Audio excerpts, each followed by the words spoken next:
Sa naging pagbisita mga kapatid ni President Marcos sa Amerika ay nakaharap niya si US Defense Secretary Pete Hegseth, no? At dito meron silang pinag-usapan na mukhang magpapakaba ngayon sa China mga tol at sa mga bansa na gusto pang sumubok sa tambalang US at saka Amerika. Ang Amerika nga ba mga kapatid ay magpapadala pa ulit ng mga panibagong missile dito sa Pilipinas para sa deterrence o pamigil dahil nga kanilang isinusulong 'di ba yung peace through strength, kapayapaan sa pamamagitan ng lakas. 'Di ba kasi dito sa Pilipinas yung pinapairal natin yung peace through dialogue eh. Diba? Gusto natin ng kapayapaan sa pamamagitan ng pakikipag-usap. Subalit parang tayo ay walang boses o nagbibingi-bingihan yung ating pinakikiusapan na wag na sanang manggulo dito sa West Philippine Sea at hindi naman natin hangad din ng kaguluhan. Pero eto, bigyan natin ng reaksyon, komentaryo, himayin natin mga tol, etong naging paghaharap nga ni US Defense Secretary Pete Hegseth at ni President Marcos kasama sa tabi niya si DND Secretary Gibo Teodoro. Ayon dito sa report mga tol mula rito sa live now from Fox, US Defense Secretary Pete Hegseth delivered remarks during a meeting with Philippine President Ferdinand Marcos Jr. at the Pentagon.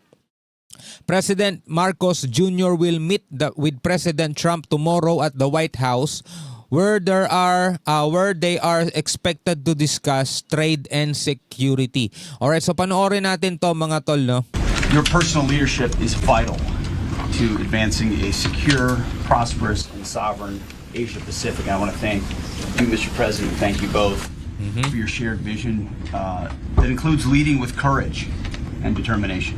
Leading with courage and determination. Our storied alliance has never been stronger or more essential than it is today. And together we remain committed to the Mutual Defense Treaty. Okay, so dito nililinaw pa rin mga kapatid ng Amerika, katulad pa rin naman ng dati, na committed pa rin sila doon sa Mutual Defense Treaty ng Amerika at ng Pilipinas, di ba? Kung saan kapag inatake tayo, tutulong sila at kapag sila ang inatake, tutulong naman ng Pilipinas. And this pact extends to armed attacks on our armed forces, aircraft, or public vessels, including our Coast Guards, anywhere in the Pacific, including the South China Sea. So ito ngayon lagi natin pinag-uusapan What if, for example, ang China ay inatake ang Taiwan, syempre to the rescue ang Amerika, at kapag sila ay inatake ng China at nag-invoke sila ng Mutual Defense Treaty sa Pilipinas, ayaw man nating sumali mga tol sa gulo, mapapasali talaga tayo doon. 'Di ba? So dito nililinaw yan ng Amerika, no, yung ang ating MDT. 'Di ba? So kahit nasabihin natin hindi tayo makikisali sa gera ng Taiwan at saka ng China, hindi tayo makikisali diyan, wala tayong pakialam diyan, ang sa atin lang gusto nating ilikas yung mga OFW na posibleng maipit. Pero what if nag-invoke ng MDT etong US? Makakatanggi nga ba ang Pilipinas mga tol? Hindi natin alam. Mangyayari at mangyayari kung ano ang mangyayari. As I emphasized at Shangri-La, the Asia Pacific is our priority theater. And the United States is committed to achieving peace through strength. And Peace through strength. willing to work with all nations who share this desire in the region. We do not seek confrontation, but we are and will be ready and resolute. Okay, so hindi daw nila hangad yung mga confrontation, pero ready sila. No, kung mangyayari man yun, nakahanda sila. We're proud to support our mutual economic vitality, including your efforts to modernize your armed forces and collective defense. And since our last meeting in Manila, during my first trip to the Asia Pacific in March, our teams have made remarkable strides. Under President Trump and your leadership, Mr. President, we've made rapid progress enhancing real deterrence and upholding a free and open Asia Pacific. Real deterrence, yung totoong pamigil talaga. Which is yun naman din talaga ang kailangan. Kung gusto nating malayo sa gera, kailangan talaga nating pamigil. Kumbaga, walang gagawa ng kalokohan o walang maglalakas loob na pumasok sa isang gusali kung alam niyang hindi na siya makalalabas pa ng maayos. 'Di ba? Ganun 'yun mga tol, yun yung deterrence. Halimbawa, masamang loob.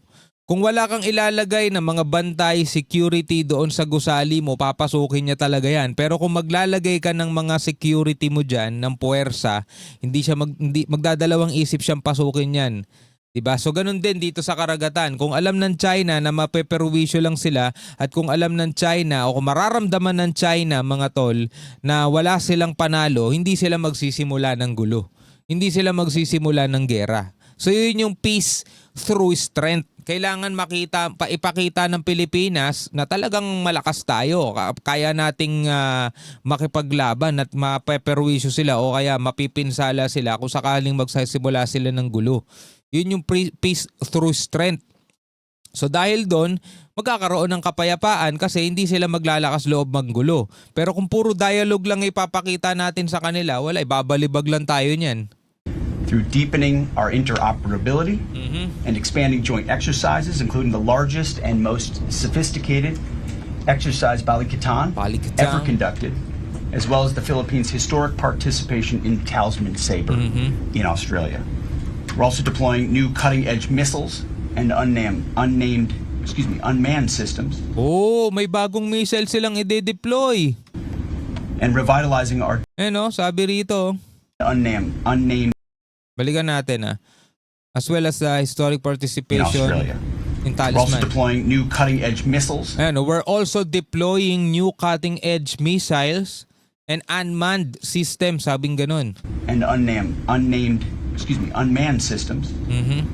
And revitalizing our defense industrial bases. So meron silang i-deploy na panibagong missile sa Pilipinas. Together, we must forge a strong shield of real deterrence for peace, ensuring the long-term security and prosperity for our nations. So I look forward to our discussion today and your meeting with President Trump tomorrow. Welcome, Mr. President. Thank you, Mr. Secretary. So ito yung pag-welcome kay President Marcos dito sa Pentagon. Thank you once again. It's a very great pleasure to be with you and to meet with you once again after your visit to us in Manila. It was the visit. Turns out your visit to Manila became a very strong message and very symbolic message of the continuing partnership between the Philippines and the United States, not only on defense and security, not only in the defense and security sector, but in all other fields. It has been described before, you cannot limit Philippine-American relationship to one dimension. Because of the length of time that we have been partners, the evolution of that partnership has really encompassed all kinds of other areas, starting from the people to the G to G to all. I cannot think actually of an area of cooperation where the United States and the Philippines are not involved. Matagal na rin kasi sobrang haba na ng panahon na pagiging magkaibigan ng Amerika at saka ng Pilipinas. So hindi na basta-basta talaga matatawaran yung haba ng relasyon ng Pilipinas at ng Amerika. Since your Mula pa man nung binili nila ang Pilipinas sa sa Espanyol, di ba? It was an important symbol. Your visit was an important symbol and sent a very clear message about our continuing partnership and our continuing understanding of the Mutual Defense Treaty. The Mutual Defense Treaty, the United States is our only treaty partner, and the Mutual Defense Treaty continues to be the cornerstone of that relationship, especially when it comes to defense and security cooperation. But we must continue to be in discussion. We must continue to evolve that relationship as the circumstances, the context in which we operate has evolved. And I think that we have done a great deal in that regard. Since your visit, we have come to many agreements. We again have reaffirmed our Mutual Defense Treaty and the importance that both countries, the United States and the Philippines, regard that treaty. And Kinikilala, di ba, yung treaty na yan. the joint exercises that we have had, they have been extremely useful. And I'm very, very happy to note that the feedback that we get from our own military has been very good. And when I see the officers who were involved and I speak to the men and women who were involved, and I say it was extremely useful. And essentially, we've achieved our purpose because they say they have learned a lot about how to operate together, not only with American forces, but also with, as you mentioned, forces around the Asia Pacific and down to Australia and even to Canada and all of the other countries that have been involved. So it Yun ang kailangan ng Pilipinas di ba? Yung mas marami tayong kaalyansa, mas marami tayong kasamang mga bansa. Kasi sabi ko nga, di ba, nitong mga nakaraang reaction video natin, kapag pinagsama-sama mo yung mga maliliit, magiging malaking higante pa rin yan sa mata ng bully. Hindi lang naman puro maliliit na bansa yung nagsama-sama Baka nga Pilipinas lang yung maliit dun Diba? Maliit lang din naman yung Taiwan at saka South Korea. Pero diba, mga superpower naman yung mga yon. Australia, Amerika, Japan, malalakas ang puwersa niyan. it has been a good development, and I thank yourself and the United States government and President Trump for the continuing support that we feel and that we need in the face of the threats that our country is facing. So I am very happy and the continuing support that you have given us in terms of the modernization of our armed forces.